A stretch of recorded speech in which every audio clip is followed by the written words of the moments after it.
امام حسن بھی شہید ہوئے. پتہ ہے آپ کو امام حسن کا بھی دن منانا چاہیے کہ نہیں؟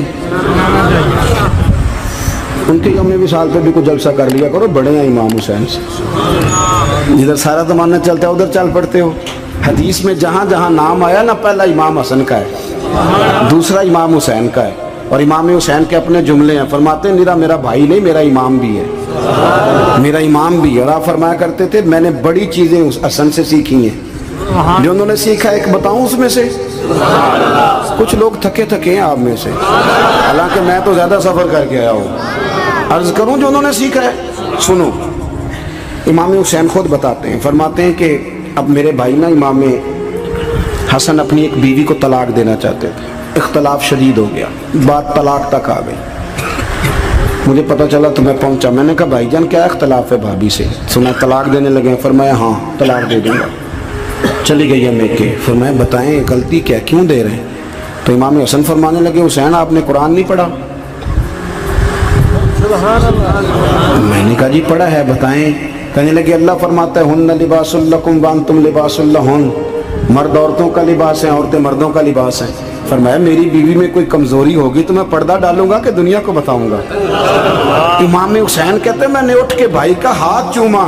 میں نے کہا آیت میں نے پہلے بھی پڑھی تھی، تفسیر آج سمجھ میں آئی ہے، تفسیر آج سمجھ میں آئی ہے، میرے بڑے بھائی نے سمجھائی ہے، سمجھ میں آئی. کہتے ہیں کچھ دنوں کے بعد امام حسن نے بیوی کو طلاق دے دی. میں پھر آیا اور میں نے کہا میرے شانوں والے بھائی آپ بھی بتا دیں کیا مسئلہ تھا. تو کہتے میرا ماتھا چوما میرے بڑے بھائی نے اور کہنے لگے حسین چھوڑ، وہ غیر محرم بیوی ہے، میں کسی غیر کی باتیں تیرے ساتھ کیا کروں. طلاق دے دی، غیر محرم ہو گئی، اب اس کا ذکر کیا چھیڑنا. کہتے ہیں میں سمجھ گیا کہ میرا بھائی قرآن کی اس روح کو جانتا ہے جو حسین تک بھی پہنچ رہی ہے. بھائیو امام حسن رضی اللہ تعالیٰ عنہ، آپ کو پتہ ہے یہ کائنات کا وہ عظیم شخص ہے، حسن ابن علی، وہ عظیم ہستی ہے جس نے تاج چھوڑ دیا، تخت چھوڑ دیا، پر نبی پاک کی امت کو جوڑ دیا. نبی کریم نے ان کو اپنے ساتھ بٹھا کے کہا تھا، صحیح بخاری میں موجود ہے، کہا یہ میرا بیٹا حسن سید ہے، یا مسلمانوں کی دو جماعتیں لڑیں گی تو یہ صلح کرائے گا. حضرت امام حسن نے تخت چھوڑا، تاج چھوڑا، لیکن مسلمانوں کو آپس میں اتنی بڑی قربانی، اتنی بڑی قربانی. یہاں تو بھائی چھوٹا سا مسئلہ ہوتا ہے، مسجد میں اچھے بھلے امام صاحب نماز پڑھا رہے ہوتے ہیں، بچے پڑھ رہے ہوتے ہیں، اور مسجد میں تو تقریباً 15-20 چودھری اتوار مسجد میں ہوتے ہیں. تھوڑے پنڈ تو نہیں ہیں جی؟ چلو اللہ کا شکر ہے جی اتنے نہیں تھوڑے نے، چلو اللہ کرے وہ بھی نال ہی رل جان، درویش ہی چنگی چدرا دا کی کرنا ہے. تو ویسے میں نے دیکھا ہے تھوڑی سی جو کسی شہر کی بڑی مسجد ہوتی ہے اس میں 15-20 چودھری ہوتے ہیں، اور مولوی صاحب کی مجبوری ہے سب کی مان کے چلنا. دو کی نہ مانے قاری صاحب، دو کی. اب وہ یہ نہیں دیکھیں گے کہ دین کا نقصان ہو رہا ہے، مسجد کا مسئلہ ہے، بچوں کا مسئلہ ہے، ان کو تو ذات کا مسئلہ ہے، میری نہیں مانی لیا چھٹی. وہ خدا کے بندو، ہم 2 منٹ کے لیے چدراہٹ نہیں چھوڑتے، دین کا نقصان کر دیتے ہیں. امام حسن نے پوری حکومت چھوڑ دی، پوری حکومت. اتنا بڑا سخی کم آپ کو ملے گا جو سخاوت کرے اور نبی کی امت کو بچائے صلی اللہ ہو. یہ بات بیان نہیں ہوتی، اکثر نہیں ہوتی، شاید پورے کربلا میں آپ نے نہ سنی ہو الا ماشاءاللہ. اس کو سمجھے امام حسن. اور پھر مزے کی بات، امام حسن بھی شہید ہوئے، انہیں زہر دیا گیا، اور جب وہ شدید بیمار ہو گئے نا، زہر اثر کر گیا، تو امام حسین آئے، بڑے پریشان ہوئے، رو پڑے، کہنے لگے بھائی مجھے بتاؤ کس نے زہر دیا. تو امام حسن کہنے لگے حسین مجھے شک ہے ایک شخص پر، لیکن شک ہے بھائی، اگر صرف شک ہے تو میں کسی بے گناہ کو بدنام کیسے کر دوں، تمہیں کیسے نام بتا دوں. یہ نامعلوم پرچے کراتے نہیں ہم روز نامعلوم پرچے، جس پہ دشمنی ہے اس کا نام لکھا دو، ختم ہو گئی بات.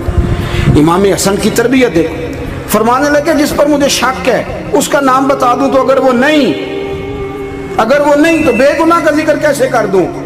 تو امام حسین فرمانے لگے بھائی جان اگر وہی ہوا تو آپ فرمانے لگے اگر وہی ہوا نا تو حسین پھر بھی تو چھوڑ دے، میں نے رب کے سپرد کر دیا، اللہ بہترین انتقام لینے والا ہے. اللہ اتنا بڑا حوصلہ سیدہ کے بیٹے کا، شیر کے بیٹے کا، شیروں جیسا کلیجہ، اتنا دل دریا سمندروں ڈونگے، کون دلان دیاں جانے. او بھائی تھوڑا حوصلہ کر، جتن تے ہر کوئی کھیڑے، تو ہارن کھیڑ فقیرہ اور جتن دا مل کوڈی پیندی ہارن دا مل ہیرا. اور کہیں بیک بھی تو ہو نا, کہیں تو درگزر بھی تو کرنا کہ ہر جگہ چھا کے رہنا ہے, ہر جگہ چھا کے رہنا ہے. میرے ایک سنگی ہیں, آپ کو پتہ یہ جو اسٹیج پہ بیٹھنے والے لوگ ہوتے ہیں نا, یہاں تو اچھے اچھے لوگ بیٹھے ہیں میری طرح کے جو لوگ, جو اسٹیج پہ بیٹھنے کا عادی ہو جاتا ہے وہ نیچے بیچارہ بیٹھ بھی نہیں سکتا, کوئی مسئلہ ہو جاتا ہے. میں اکثر کہتا ہوں کہ کبھی نیچے بیٹھ کے تو دیکھو کیا فرق ہوتا ہے. اگر کسی بندے کی کوئی شان ہے تو وہ جو سب سے پیچھے بیٹھا ہے اس کی شان ویسی کی ویسی ہے, کوئی کمی آ جائے گی؟ کچھ بھی نہیں. مجھے ذاتی طور پر دیانتداری سے کہتا ہوں, مسجد میں بیٹھا ہوں, جب میرے آنے پہ لوگ نعرے لگاتے ہیں مجھے تکلیف ہوتی ہے. میں کہتا ہوں یار نبی پاک کی نعت چل رہی تھی, اس کا ادب زیادہ ہے یا اجمل قادری کا ادب زیادہ ہے؟ چھوڑیں آپ, جو آیا ہے وہ بیٹھ جائے گا, ختم ہو گئی بات. اور ویسے بھی جو لوگ جلسوں کے لیے محنت کرتے ہیں نا, بیچارے اشتہار لگاتے ہیں, مسجد کی صفائی کرتے ہیں, جو لنگر پکاتے ہیں, وہ تو اسٹیج پہ آتے ہی نہیں, حالانکہ زیادہ ثواب تو ان کو ملتا ہے, وہ تو پیچھے چھپے ہوتے ہیں. میں کئی دفعہ مجھے پتہ چل جائے نا اس کارکن نے زیادہ کام کیا اس جلسے کے لیے, تو میں اس کے کان میں کہتا ہوں میرے لیے بھی دعا کری, اس لیے کہ تو نے محنت کی ہے, تیرا اجر اور ہے. ہم تو شان سے آئے بیٹھے اور چھٹی کر گئے. بھائی تھوڑا پیچھے بھی دیکھے, نبی کریم کے پورے خاندان کی قربانیاں, پورے خاندان. دوپہر کو کھانا نہ پکا ہو تو ہمارے بچے موبائل توڑ دیتے ہیں, اور شام کو مرضی کا نہ پکا ہو تو واک آؤٹ کر جاتے ہیں, کہتے ہیں لے آؤ پیسے پھر برگر لے آئیے, میری مرضی کا نہیں پکا. سیدہ فرماتی ہیں میرے گھر میں مہینہ مہینہ چولہا نہیں جلا, مہینہ مہینہ چولہا. 3 روزے رکھے سیدہ فاطمہ نے, مولا علی نے, امام حسن نے, امام حسین نے, اور تینوں دن افطار کے وقت فقیر مانگنے آ گیا تو کھانا وہاں دے دیا. آپ کا کیا خیال ہے جو بے صبر آدمی ہو وہ کربلا میں جا کے لڑے گا؟ جس کو عادت ہی نہ ہو بچپن سے ٹھہرنے کی وہ لڑے گا؟ جو ذرا ذرا سی بات پہ ڈگمگا جاتا وہ لڑے گا؟ اسٹیج پہ نہیں بٹھایا تو لڑ پڑے وہ لڑے گا؟ او خدا کے بندو, بڑا حوصلہ چاہیے, بڑا ظرف چاہیے. امام علی مقام کا ایک قد ہے, ان کا ایک وقار ہے, ان کا ایک حسن ہے. امام حسین رضی اللہ تعالیٰ عنہ نے 25 حج کیے ہیں مدینے سے مکے پیدل جا کے. دونوں بھائیوں نے ہر روز 10 سپارے قرآن پاک کے امام حسین پڑھتے تھے. حضرت عبداللہ ابن زبیر کہتے ہیں میں سیدہ فاطمہ کے بیٹے حسن اور حسین سے جب بھی ملا ہوں دونوں بھائیوں نے روزہ رکھا ہوا ہوتا تھا. انہوں نے اپنی زندگی تقوی سے گزاری, پرہیزگاری اور سخاوت. سبحان اللہ. پتہ ہے سخی مالدار نہیں ہوتا, حضور نے فرمایا بندہ دل کا غنی ہوتا ہے. مالدار تو بندہ بنتا ہی تب ہے جب پیسے جمع کرے, سخاوت کرنے سے تھوڑی مالدار بنے گا. اس لیے درویش کہتے ہیں مالا والے سخی نہیں ہوندے, سخیاں کل مال نہیں ہوندا. سنیں بہت بڑی سخاوت کی اپنی زندگی میں, ساری زندگی سخاوت میں گزار دی, ساری زندگی. امام حسن نے بھی, امام حسین نے, جو آیا دے دیا, جو آیا دے دیا.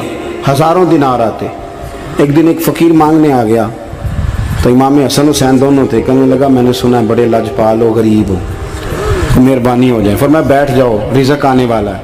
تھوڑی دیر گزری تو 3000 دینار آئے. ویسے میرے کو 3 لاکھ روپیہ ہوئے تو مسیطے کنے دینے چاہیے؟ میں اپنا پہ پوچھنا, تو پوچھیا ہی نہیں, میں مشورہ پہ لینا. 3 لاکھ جو میرے کو ہوئے تو مسیطے کنے دینے چاہیے؟ تسی ظاہر ہے ان کو دیانتداری والا مشورہ ہی دینا ہے نا, جی نہیں کرنا جو ہی دسنا جی نا. کتنا 1000 ہیں؟ میں کبھی کبھی پیار سے بات سناتا ہوں. ایک سنگی میرے پاس آیا, کہنے لگا سب دعا کرو اللہ میں پیسے دے, میں وہ راہ دیا گا. میں کہ یا اللہ 10 کروڑ دے, 9.5 کروڑ تیرے راہ دے چھڑے گا. وہ بھی ہسی آئی ہے جو میں تسی ہسے ہو نا. آمین نہیں سوا کی, یا چپ کر گیا یا کورن لگ گیا. اور میں کہ کرما لیا آمین تے آگ, تینوں تے 50 لاکھ پھر بھی پیا بچدا سی. لیکن اسی دعاواں وچ بھی 9.5 کروڑ دین لی تیار, ناراض نہ ہونا, دعاواں وچ بھی تیار نہیں, مزاج ہی نہیں, طبیعت ہی نہیں. سیدہ فاطمہ الزہرا کے پاس 40 اونٹ کھڑے تھے. ایک بی بی آئی, وہ کہنے لگی اماں جی یہ جو اونٹ کھڑے ہیں یہ میرے ہیں, اب بتائیں میں اللہ کے رستے میں دوں تو کتنے دوں؟ سیدہ فاطمہ کہنے لگی 1 بکری دے دے. وہ کہنے لگی حضور اگر آپ کے پاس 40 ہوتے تو آپ کتنے دیتی؟ سیدہ فرمانے لگی میں سارے کے سارے دے دیتی. تیرے لیے مسئلہ اور ہے, میرے لیے فتویٰ اور ہے, سارے دے دے. 3000 دینار آئے امام حسن اور حسین کے پاس. فقیر بیٹھا ہے, فقیر کہتا ہے میرے دل میں خیال تھا کہ 5-10 دے دیں تو میری موت بن جائے گی. پر مجھے نہیں پتا تھا کہ اتنے سخی گھرانے کے پاس آیا ہوں.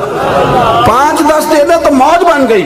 کہتے امام حسن نے 3000 دینار میری ہتھیلی پہ رکھے اور میرا ماتھا چوم کے کہنے لگے یار میرا تو خیال تھا کہ تیرے انتظار پر تجھے کچھ ملے گا پر یہ رکھ لے, مجھے پتا ہوتا کہ تجھے اتنا ملنا ہے تو میں تجھے انتظار نہ کراتا.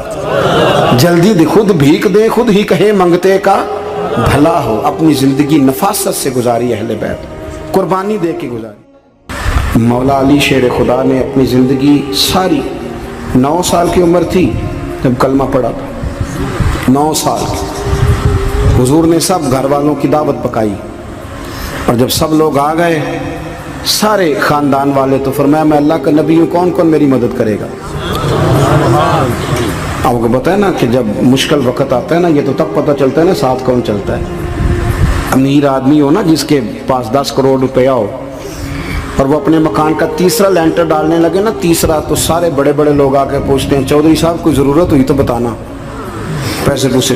تو غریب آدمی کی چھت گر جائے تو اسے کوئی بھی نہیں پوچھتا, بلکہ جن سے تعلق ہوتا ہے وہ بھی موبائل بند کر لیتے ہیں. وہ کہتے ہیں اب اس نے واپس کیسے کر دیں. حضرت مولا علی اس زمانے میں جب سام سونگ گیا سب کو, حضور نے فرمایا کون کون میرے ساتھ چلے گا. روٹی بھی کھا لی, گھر بھی آ گئے, صادق اور امین بھی کہہ دیا. جب کہا چلے گا کون کون, چپ کر گئے. تو حضرت علی کہتے ہیں جب میں نے حضور کے چہرے پر ذرا پریشانی دیکھی نا یہ چلتے کیوں نہیں, تو آپ فرماتے ہیں کہ ابھی میں کھجور کھا رہا تھا, کرتا لمبا پہنا ہوا تھا, سب سے پیچھے بیٹھا تھا اور حضرت علی کا قد بھی درمیانہ تھا.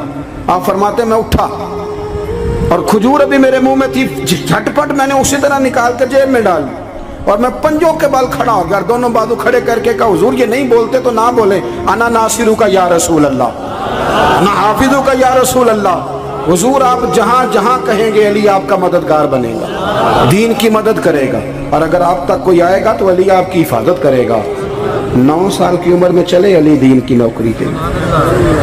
پھر بدر میں بھی پہلی صف میں, احد میں بھی پہلی صف میں, خندق میں بھی پہلی صف میں. ایک جنگ میں حضور نے کہا علی تو رہ جا, اس دفعہ رہ جا. تو عرض کی رو پڑے حضرت علی, دلیر آدمی تھے, رو پڑے. کہنے لگے حضور آپ مجھے بچوں اور عورتوں کے پاس چھوڑ کے جا رہے ہیں, حضور مجھے لے چلے, میں میدان کا زندگی ساری گزار دی, ساری زندگی گزار دی. اپنے زمانے میں آپس کا اختلاف بھی دیکھا, ساری زندگی شیر خدا نے دین کو دے دی.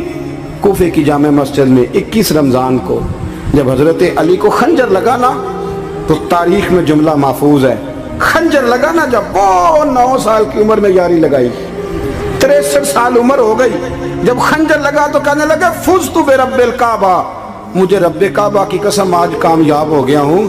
پانی پرن سویلیاں تے رنگا رنگ کڑے, اسی پریا اس دا جانیے جس دا توڑ چڑھے. کہا دیکھو بھئی میں آج کامیاب ہو گیا, میں کامیاب ہو گیا.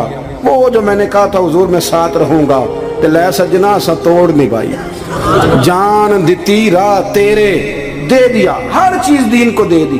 کون سی پراپرٹی چھوڑ کے گئے پیچھے, کون سا نظام بنا کے گئے. حضرت امام حسین رضی اللہ تعالیٰ عنہ یہ حضور کی اولاد پاک ہیں. پیروں کو نا تھوڑی مٹی لگ گئی, عمر جوانی کی تھی, داڑھی مبارک ساری سیاہ تھی, کالی تھی. حضرت ابو ہریرہ ان سے سالوں بڑے تھے, امیر المومنین فی الحدیث. حضرت ابو ہریرہ نے دیکھا کہ امام حسین کے مقدس قدموں کو مٹی لگ گئی.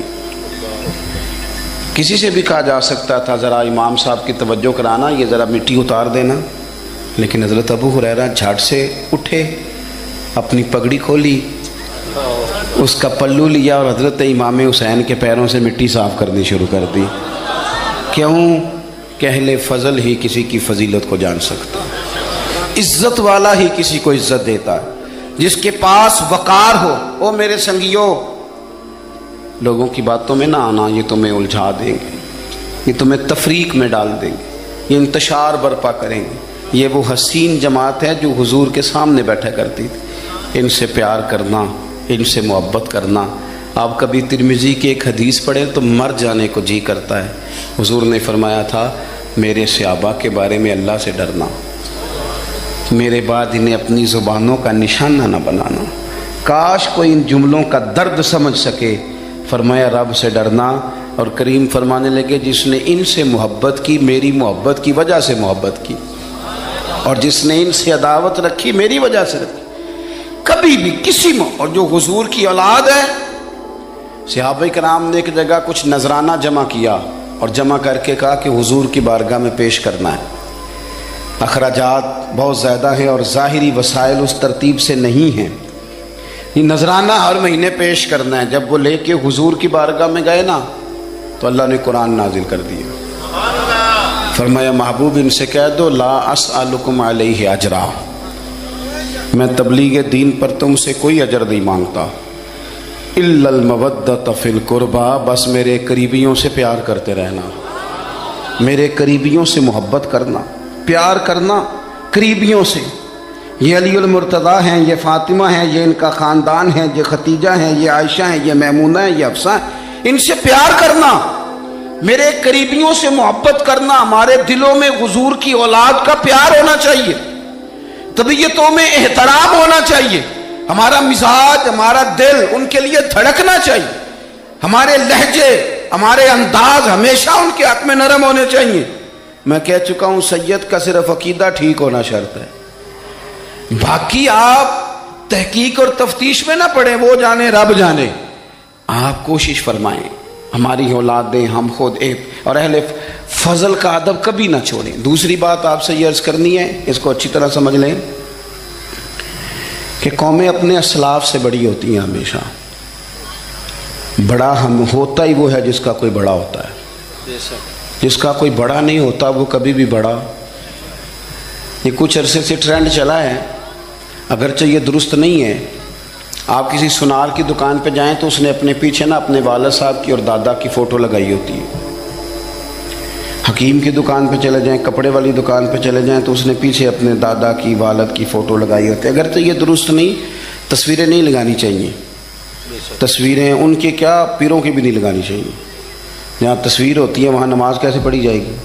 فرشتہ رحمت کا نہیں آئے گا. یہ تو اب ایک ضرورت بن گئی. تو اب ضرورت کیا، اب تو خیر نفسیاتی مسئلہ بن گیا ہمارا. یہ نفسیاتی مسئلہ ہے، یعنی سلام بعد میں فوٹو پہلے، یعنی سیانے سیانے لوگ. اور یہ ہمیں ایسے کھیل تماشے میں لگایا گیا ہے کہ میں ڈھیر سارے لوگوں پر غور کرتا ہوں، پھر ان کے لیے دعا کرتا ہوں کہ یا اللہ ان کی مدد فرما. یعنی اس طرح کی حالت ہے کہ وہ زندہ ہی موبائل کے اندر ہیں، ہر چیز ہی. مجھ سے ایک دفعہ ایک صاحب نے پوچھا مولوی آج کل بڑے لڑ رہے ہیں. میں نے کہا وہ 4-5 ہے جن کو آپ ٹی وی موبائل پہ دیکھتے ہیں، آپ میرے ساتھ آئیں، میں آپ کو 20 اور سینکڑوں شیخ الحدیث بتاتا ہوں جو سکون سے بیٹھ کر رسول اللہ کا دین پڑھا رہے ہیں. تو آپ مسئلہ صرف یہ ہے کہ ہم نے کل زندگی وہ سمجھ لیا جو موبائل کے اندر ہے. بہرحال وہ تصویر لگائی ہوتی ہے سنار نے بھی اور حکیم نے بھی اور ڈاکٹر نے بھی اور بہت سارے لوگوں نے کہ جناب اب یہ جو تصویر لگاتے ہیں تو اس کے پیچھے پوری حکمت ہوتی ہے.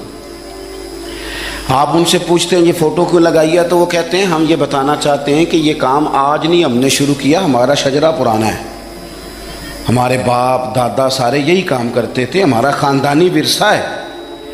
وہ ثابت یہ کرنا چاہتے ہیں کہ ہم پیچھے سے ہمارا ایک سلسلہ آ رہا ہے. ساری دنیا اپنے اکابرین کو، اسلاف کو، بڑوں کو ان کے زور پر بڑا ہونا چاہتی ہے. یہاں کچھ لوگ ایسے آئے ہیں جن کے نزدیک معاذ اللہ صحابہ ہی ٹھیک نہیں تھے، اہل بیت ہی ٹھیک نہیں تھے. آپ اپنی سند کیسے مضبوط کریں گے؟ اگر وہ اولین جو حضور کے سامنے بیٹھتے تھے وہی ٹھیک نہیں تھے تو پھر ان سے ہو کے جو دین آگے آیا اس کو تم کیسے ٹھیک مانو؟ ساری چیزوں کو مشکوک کرنا چاہتے ہیں.